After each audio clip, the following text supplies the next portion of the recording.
ഒന്നൊരു പ്രധാനപ്പെട്ട കാര്യം, ഈ എണ്ണ കമ്പനികൾക്ക് ഇന്ധനത്തിന് വില നിശ്ചയിക്കാനുള്ള അധികാരം നൽകുമ്പോൾ തന്നെ BJP എപ്പോഴൊക്കെ തെരഞ്ഞെടുപ്പിന് നേരിടുന്ന സാഹചര്യം ഉണ്ടാകുമോ അപ്പോഴെല്ലാം വില നിയന്ത്രിച്ച് നിർത്തുകയും തെരഞ്ഞെടുപ്പ് കഴിഞ്ഞ ഉടനെ അടിക്കടി വിലക്കയറ്റം ഉണ്ടാക്കുകയും ചെയ്യുന്നതിന് പിന്നിൽ രാഷ്ട്രീയത്തെക്കുറിച്ച് കൂടിയാണ് ശ്യാമരാജ് പ്രകാശ് മാസ്റ്റർ ഇവിടെ ആക്ഷേപമായി ഉന്നയിച്ചത്, വിമർശനമായി ഉന്നയിച്ചത്. ആ സമയത്ത് അതിനോട് പ്രതികരിക്കാതിരുന്ന കോൺഗ്രസിൻ്റെ രാഷ്ട്രീയ മൗനത്തെയാണ് അദ്ദേഹം ഇടയ്ക്ക് വിമർശിച്ചത്. ശ്രീ ശ്യാമരാജ്, അതിനുൾപ്പെടെയുള്ള മറുപടി. നോക്കൂ ഗോപികൃഷ്ണ, പറയുമ്പോഴത്തേക്ക് കുറച്ച് ചരിത്രം കൂടി ഈ കോൺഗ്രസിൻ്റെയും CPM-ൻ്റെയും പ്രതിനിധികളൊക്കെ മനസ്സിലാക്കുന്നത് നല്ലതാണ്.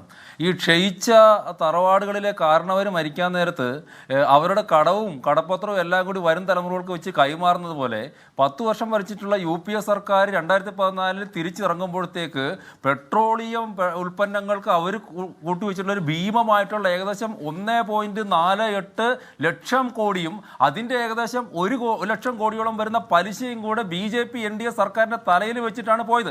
ഇപ്പോൾ ഇവിടെ കോൺഗ്രസിന്റെ പ്രതിനിധി സൂചിപ്പിച്ചല്ലോ, മൻമോഹൻ സിംഗിന്റെ കാലഘട്ടത്തിൽ പെട്രോൾ ഡീസൽ വില പിടിച്ചു നിർത്തിയത്. ഇവരെങ്ങനെ പിടിച്ചു നിർത്തിയത്?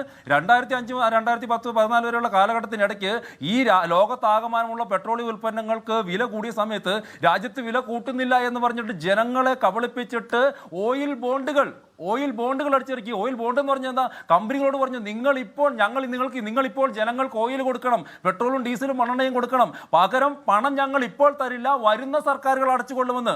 അങ്ങനെ ഓയിൽ ബോണ്ടുകൾ വഴി 1.46 ലക്ഷം കോടിയുടെ കടമാണ് വരും കാല സർക്കാരുകൾക്കും ഞാനും നിങ്ങളും അടക്കമുള്ള ജനതയുടെ തലയിലേക്കും മൻമോഹൻ സിംഗിന്റെ സർക്കാർ UPA സർക്കാർ വെച്ചു കൊടുത്തത്. എന്നിട്ട് അതാരെ വീട്ടിയെന്നറിയോ?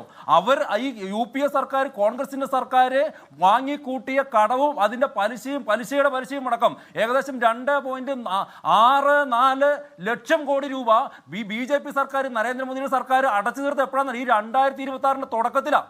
എന്ന് പറഞ്ഞാൽ ഈ രാജ്യത്ത് ഇന്ധനവില കൂടാൻ വേണ്ടിയിട്ടുള്ള പ്രധാന ഒരു കാരണമായിട്ടുള്ള ഈ ഓയിൽ ബോണ്ട് 1.5 ലക്ഷം കോടി രൂപയാണ് പലിശ മാത്രമായിട്ട് നമ്മൾ അടച്ചു തീർക്കേണ്ടത്. ആര്? ഈ UPA സർക്കാരിന്റെ വികലമായിട്ടുള്ള നയങ്ങൾ. ആ സമയത്ത് ഈ പറഞ്ഞ് പ്രകാശ് മാഷിന്റെ CPM-മാരുടെ കൂടി ഇല്ലായിരുന്നോ? UPAക്ക് പുറത്തുനിന്ന് പിന്തുണ കൊടുത്തൊരു സന്ദർഭം ഉണ്ടായിരുന്നു. ഒരു അക്ഷരം ഉരുവാടിയിട്ടുണ്ടോ? ഈ ആഗോള ഭീമന്മാരെ കുറിച്ചിട്ടും അദാനി എന്നൊക്കെ പറയുന്ന CPM ഒരു അക്ഷരം ആ സമയത്ത് ഓയിൽ ബോണ്ടുകൾ ഇറക്കിയ സമയത്ത് ഒരക്ഷരം ഉരുവാടിയിട്ടുണ്ടോ? നമ്മുടെ രാജ്യത്തിന് ഒന്നുള്ള ഭീമമായിട്ടുള്ള നഷ്ടം. ആ നഷ്ടത്തിന്റെ പിന്നാലെയായിരുന്നു കഴിഞ്ഞ മോദി സർക്കാർ ഇത്രയും കാലം. 2026 തുടക്കത്തിൽ ജനുവരി ഫെബ്രുവരിയിൽ നമ്മൾ അവസാനം ഗഡു നമ്മൾ അടച്ചു തീർത്തിട്ടുള്ളൂ. മനസ്സിലായോ? കേന്ദ്ര സർക്കാരിന് ചെയ്യാവുന്നതൊക്കെ ചെയ്ത് കഴിഞ്ഞിട്ടുണ്ടോ ഈ കാര്യത്തിൽ? അതാണ് ഞാൻ പറഞ്ഞു വരുന്നത്. ഞങ്ങളെ സംബന്ധിച്ചിടത്തോളം സംസ്ഥാന സർക്കാരാണ് ഇത് ചെയ്യേണ്ടത്, മറ്റാളുകൾ ചെയ്യാത്തതാണ് എന്ന് പറഞ്ഞൊരു അഭിപ്രായമില്ല. ഇതിൽ നിന്നൊരു ഒഴിയലില്ല. BJPയെ സംബന്ധിച്ചിടത്തോളം, NDA സർക്കാരിനെ സംബന്ധിച്ചിടത്തോളം ഒഴിയൽ. ഞാൻ നല്ല കൃത്യമായിട്ട് പറഞ്ഞത്, കഴിഞ്ഞ 5 വർഷത്തിനകത്ത് പെട്രോളിന് 15 രൂപയും ഡീസലിന് 18 രൂപയും കേന്ദ്ര സർക്കാർ കുറച്ചിട്ടുണ്ടെന്ന് കഴിഞ്ഞ 5 വർഷത്തിനകത്ത്. അത് തന്നെയാണ് പറഞ്ഞത്. 2026 തുടക്കത്തിൽ നോക്കൂ, ഇമ്പോർട്ട് ചെയ്യുന്ന നമ്മൾ ഇറക്കുമതി ചെയ്യുന്ന സമയത്ത് പെട്രോളിന് ഡീസലിന് ടാക്സ് 10 രൂപ വെച്ച് കുറച്ചു. ആ 10 രൂപ വെച്ച് കുറയ്ക്കുന്ന സമയത്ത് ഡീസലിന് നമ്മുടെ കേന്ദ്ര സർക്കാരിന് കിട്ടിയത് 0 പ്രോഫിറ്റ് ആണ്.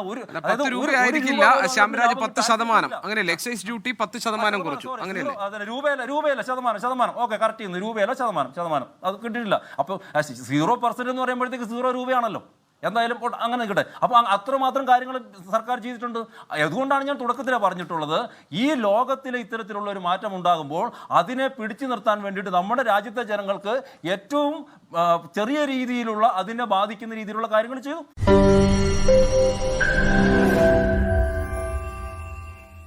ലോകത്തെവിടെയായാലും ഏത് സമയത്തും 24 വാർത്തകളും ഓഗ്മെന്റഡ് റിയാലിറ്റി പാക്കേജുകളും എക്സ്പ്ലെയിനറുകളും വിശദമായി കാണാൻ ഞങ്ങളുടെ YouTube ചാനൽ നിങ്ങൾക്ക് സബ്സ്ക്രൈബ് ചെയ്യാം.